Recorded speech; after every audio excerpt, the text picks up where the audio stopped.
Hello, welcome back to Out Loud, the Selective Mutism podcast, the only podcast dedicated to selective mutism. I'm Chelsea. And I'm Ann, Chelsea's mom. To learn more about selective mutism and our backgrounds, listen to our first episode.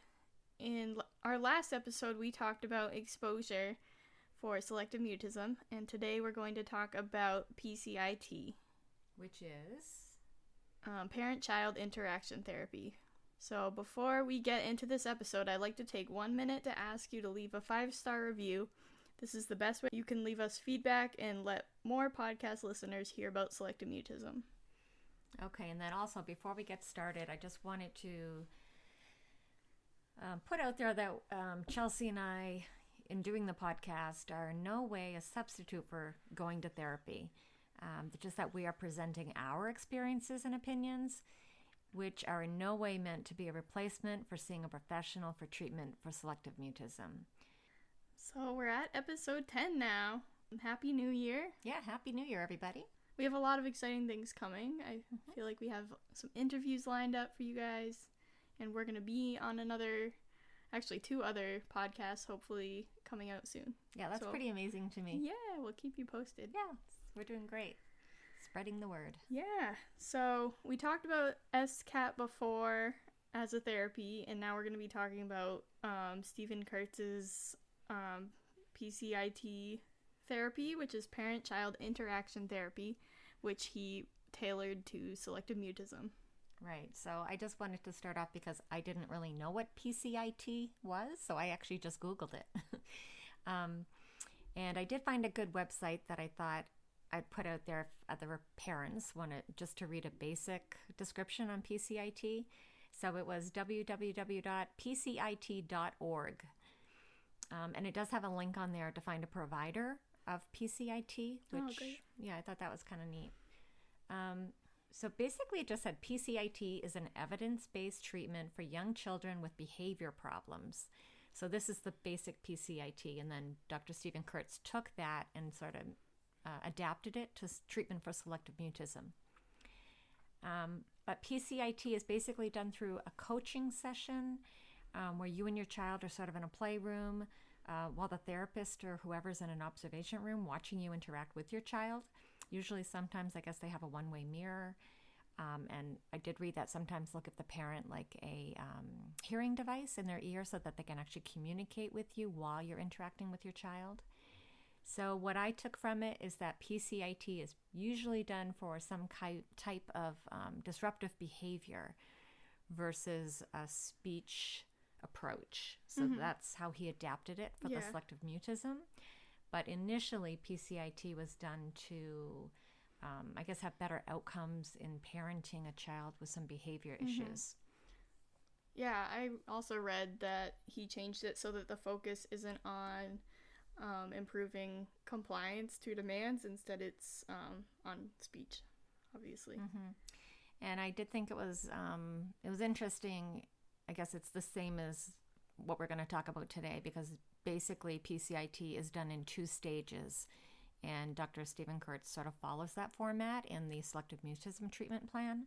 So there's an initial stage of treatment, and then once they sort of meet all that criteria, the child goes on to the second stage, which sort of has higher expectations and demands for success. Okay, so that's basic PCIT. And I guess we're talking today, Chelsea had a chapter in a book that was written by Dr. Stephen Kurtz. Yep, I got this off Stephen Kurtz's website. So it's basically just called PCIT-SM. So it's just the SM version of what you just said. Okay. So, I don't know, before we dig into it, I was just going to say that Dr. Kurtz is like the certified PCIT international master trainer, they call him. I thought that was a fun name. But he provides training to all different professionals so that they can use PCIT with clients who have selective mutism. I thought that's really cool. And I've actually looked into taking these courses. They have them in Boston, so I could actually get into that. Okay, so PCIT-SM was developed specifically to treat selective mutism. because of its young age of onset, other therapies like CBT, like cognitive behavior therapy approaches that would normally use to treat anxiety, are not as effective for like little children, especially when they won't talk to their therapist in the beginning. So PCIT uses like behavioral principles, which I love, and they basically coach parents to use these interactions with their kids, and it basically interrupts the negative reinforcement cycle that is maintaining selective mutism. So it's interrupting the parents rescuing the child from their anxiety. Mm-hmm. And I know I probably say this in every episode, but I am or was one of those parents, and without realizing it, I guess I was rescuing you. And I don't know. In some ways, I kind of feel like as a parent, if I was going through it now, I'd feel a little demonized or whatever. Yeah. But in looking back... It's not your fault. It's no one's fault. Right. And looking back, I do realize that I did do that, but I don't think I realized it at the time. But that's a normal response to your kid being, like, in distress. It's not, like... Mm-hmm. You have to be taught to interact differently. Right. So it's not your fault. Which basically is what I took away from reading this today, that it actually gives you... I mean, stick with us, because it actually gives you specific phrases to use, word for word, you could use them with your child to kind of teach you a better way to communicate. Yes. Instead of rescuing them. Yeah, and you're helping them in the long run. Mm-hmm. And you're not putting them in situations that are too challenging for where they're at. It's very step by step. I don't know what I'm saying. So in the beginning, they use interviews and parent report to guide the treatment. So they're individualizing treatment, and they basically also evaluate speech and look at your developmental history, and they get teacher input. And this is all just to get like a full picture of the child's level of functioning and the extent of their selective mutism. And I'll say, as a parent, I was actually shocked in reading this that these forms and these assessment tools even exist. Yeah, I have a list of them. We can go through them. I think when you were diagnosed... They didn't exist. Right, I think they didn't. Did not, yeah. It was just going to see a psychologist and they kind of, this sounds like SM. Right. Now they have, like, specific tools to measure, like, which situations and with who and where and when. And I actually thought, what do you think about sometime maybe doing an episode on just all these tools, the assessment tools?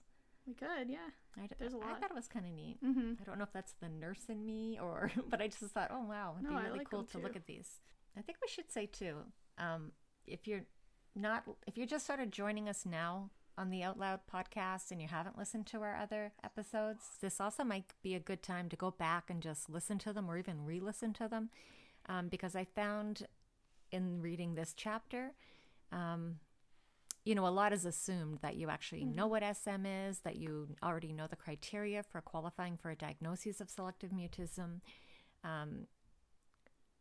Anyway, I think it would be helpful to go back and re-listen to those if you're new and joining us. Yeah, we definitely just have been jumping into research and like deeper topics, so make sure you know all the basics first, I guess. So these are the interviews and assessment tools they use in PCIT-SM.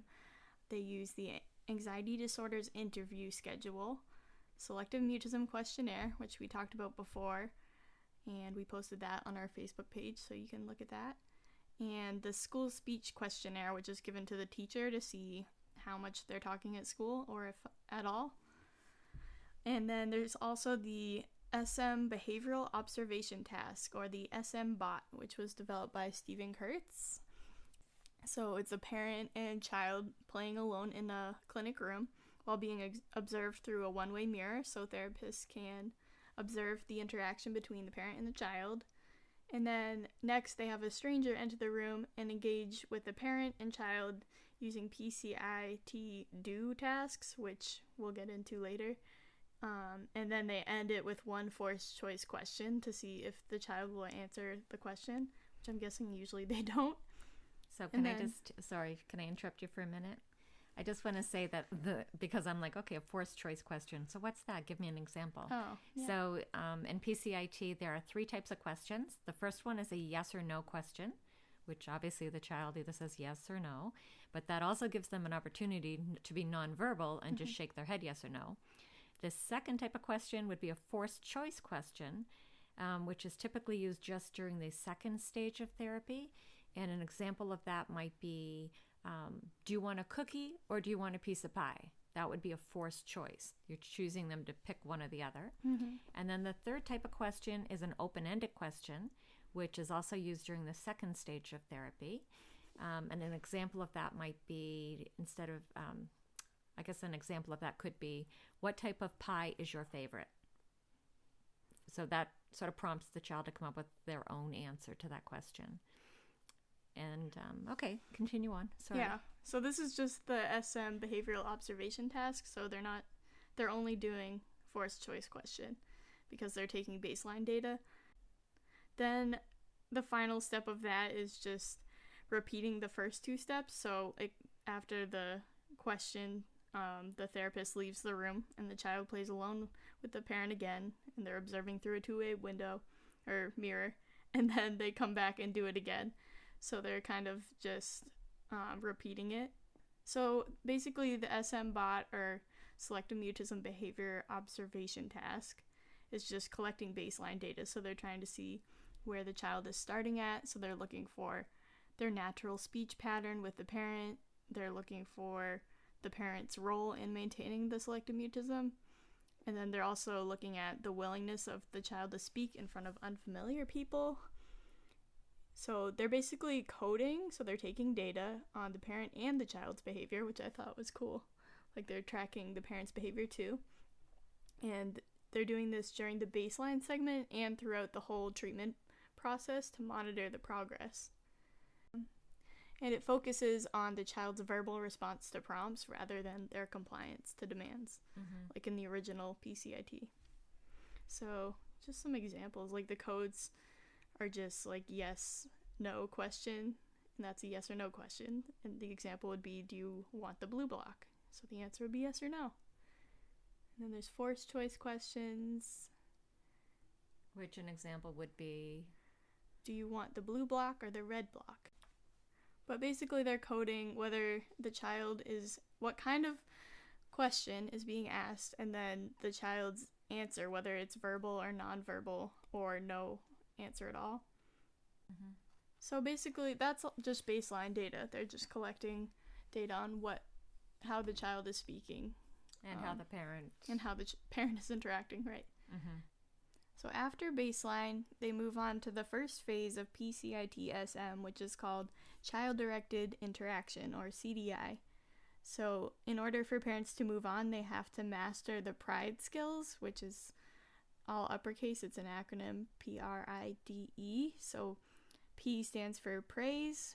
It stands for labeled praise. R is for reflecting. I is for imitating. And D is for describing behavior. And then E is for enthusiasm. So some examples of those might be statements such as, you're drawing the ocean blue. Or, great job coloring your picture. If the child says, my favorite color is green, then the parent could say, your favorite color is green. That would be a reflection. An unlabeled praise would be great job. A labeled praise would be great job using your words. Right, so you don't want to be using unlabeled, you want to be using labeled. Got it. In order to move on from phase 1, they want you to use 10 labeled praises in a session. They also want you to use 10 behavior descriptions. And you're discouraged from asking questions, giving commands, or criticism, so they're saying you need to do less than 3 of those. And that's all in stage 1. Right. Right, so in stage 1, you're not asking questions, you're just building rapport with your child. And then they need, in order to move on, they're saying you need to get 80% follow through with this sequence. So parents need to be using labeled praise or a behavior reflection after each time the child speaks, which is positive reinforcement. So it's so important, I think, as a parent to make sure that this is carried over into, other situations like school, relatives. So this is where they were recommending maybe making cards up with these standard responses or descriptions, reflections, and giving them to other people that the child has contact with just for consistency. Once parents have mastered the pride skills and they've demonstrated that they can do the 10 labeled praises, 10 behavior descriptions, and stay under the 3 questions, commands, or criticisms, they can move on to phase 2. So they continue with the first phase, which is child-directed interaction, until the children are ready to be prompted to speak and after the parents have mastered the pride skills. So at this point, they're moving on to verbal-directed interaction. And phase 2 uses a lot of exposure techniques, which we talked about last episode 9. Yep. So if you're unfamiliar with exposure, you might want to go back and re-listen to episode 9. Yes. So therapists and other staff are coming in to ask questions now. So they're probing to see if a child will respond at all. And it's also focusing on generalization of speech to new environments and new people using exposure tasks. So this is increasing their opportunities to speak and also their opportunities to gain reinforcement for speaking. And they're using 2 types of questions in this phase, which are the forced choice and open-ended questions. And you're waiting 5 seconds for a response. And you're supposed to avoid yes or no questions because it can lead to avoidance of speech, such as nodding your head or shaking your head no. And then they have the verbal directed interaction sequence, which is how you prompt the child to speak. So they begin by asking either a forced choice or open-ended question. So say you ask, do you like dogs or cats? And then you wait 5 seconds for a response. If the child does respond verbally, the adult gives labeled praise for the response or a reflection of their speech. So if the child says dog, you say, yeah, dogs are awesome.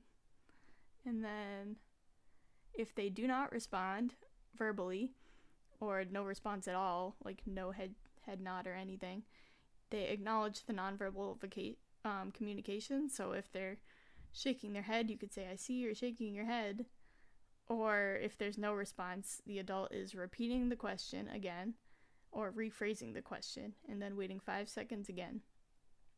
If there's still no response, the adult tells the child they will practice talking more later and they shift back to child-directed interaction, or they go back to the last environment or activity where the child was successful speaking. Additionally, parents are instructed to prompt children to speak using a direct command, such as, tell me what candy you want, instead of saying, will you tell me what candy you want? Because then they have a choice to say, yeah, shake their head no. So then, in addition to this, they're generalizing speaking outside of therapy. So you're supposed to be doing homework, like exposures, and fade new individuals in and out of the setting. And they say to only change one variable at a time. So you're only changing the setting, the individual, or the activity per session.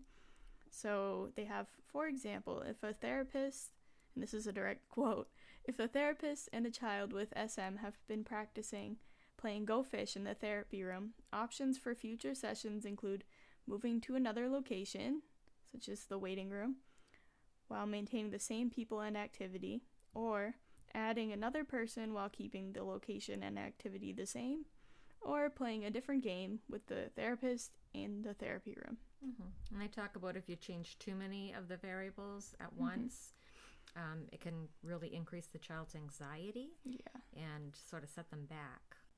So they have a few suggestions for exposures and how to keep the child successful. So they're saying they're using situations where the child was previously successful to move forward. And you can also use rehearsed scripts, which can be used initially to increase success in new situations. And then they encourage reinforcement, so a child can choose a prize to earn before the exposure so that they know what they're working for. And you can also use tokens or brave points, which can be exchanged for prizes, which we went into far more detail in the last episode. Yeah, it does actually mention, I thought this was a little, I don't know if I would like this, but it said to have the child choose several prizes at the beginning of the session. But for me, I don't know. I thought that was, what if they don't meet the criteria? Then do you not give them the prize? Yeah, you don't. You have to go back and practice until you can earn it. Yeah, see, that makes me uncomfortable as a mom. Like, I always want to be positive and end on a positive note. Well, that's why you can alter exposures to make it still successful. Like, you're trying to keep them successful, and you're only putting them in situations that they're ready for. But then, say, like, you get up there and all of a sudden your kid just freezes, you can go back and practice the script again, or you can alter what is being asked of them so that they are more likely to be successful. Okay. So I feel like we didn't really talk about this that much, but like the whole like cool part about PCIT is how they have what they call like the bug in the ear, which is like a little earpiece. And that's what they're using like in the initial child-directed interaction, where they're actually speaking to the parent through the earpiece and coaching them on how to respond to their child. So I feel like that's really unique about this type of therapy. Yes, it does say the differences between PCIT and PCIT-SM are, first of all, that you use in PCIT-SM, you definitely want to use a token system or prizes. That's a definite aspect of PCIT with selective mutism children. And then the second point that's different about regular PCIT is using games. Even as a reward, you could have the game. Meant to encourage speech. And the third aspect that's different with PCIT-SM is including other individuals in the therapy. I have a list of the games that they recommend that are good at eliciting verbalizations. So they, in case you want to look into getting these games, they list Go Fish, Zingo, which I've never heard of, Hangman, Headbands, Guess Who, Surveys of Favorites, Spot It, and Telltale. And so I did think this was interesting because we talked about the Dr. Shippenbloom's criteria for SCAT and how quickly kids have a positive response to therapy. And then with PCIT at the end of this chapter, he has a similar chart. So it takes basically about 12 sessions for the child to no longer be nervous, and that they should be talking across all different types of environments. So he talks about medication for kids who maybe exhibit more severe impairment or kids that have different comorbid disorders besides the selective mutism. And then he gives sort of standard expectations with PCIT-SM. And then if they're not meeting those criteria, then you may want to introduce medication. So he says between session 4 and 6, children are typically able to talk to the therapist without the parents in the room. So I thought that was pretty impressive. By 4th session, between 4 and 6 sessions, because for some parents that just seems incomprehensible. And then by 8 to 12 sessions, he says the child should be able to be verbal across different environments, which I think for even me as a parent looking back, I can't imagine 12 sessions and you're already talking at school. That's very quick. Which really struck me that PCIT-SM is giving you as a parent the tools of what you need to do, how you need to communicate with your child, to positively reinforce them to speak, and how quickly, if done properly, and maybe having to incorporate medication, that your child could be speaking in 12 sessions, not only at home but also at school. And it just struck me, because some people just go years and years of being nonverbal. And it could only take this small chunk of your life to turn put it this around. Behind you. Yeah. And this is crazy because when we talked about this in a past episode, but when we went to Brave Buddies in New York City, the Selective Mutism camp, I guess we basically missed the first phase of PCIT, which is when they're doing the bug in the ear and the one-way mirror and you're watching the parent interact. So by the time I was volunteering at the camp, the kids were already working with therapists. So we were working on exposures. So I didn't get to see the first phase, but I think it would be really interesting to see. Mm-hmm. Maybe that will be a goal for you in the future. Yeah, and it's also like, I have seen this working because we have been at Brave Buddies Camp, and you see kids talking by the end of a week that weren't talking when they came in. So this chapter was published in 2018.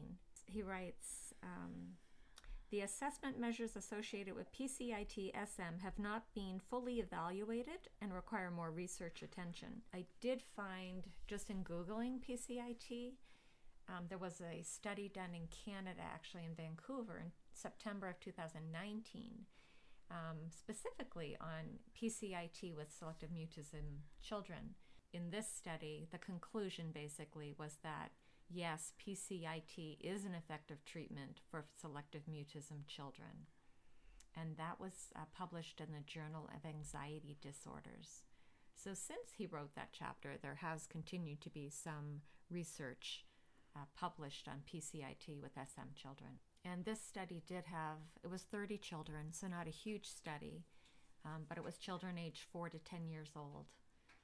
And none of the children had comorbid conditions such as autism or, other psych diagnoses. So the conclusion was that there were significant improvements in speaking behavior that were observed between the pre and the post-treatment.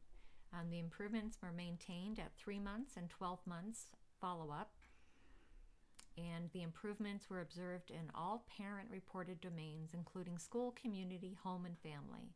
And then they also interviewed teachers, where the teachers reported the child anxiety had significantly improved post-treatment.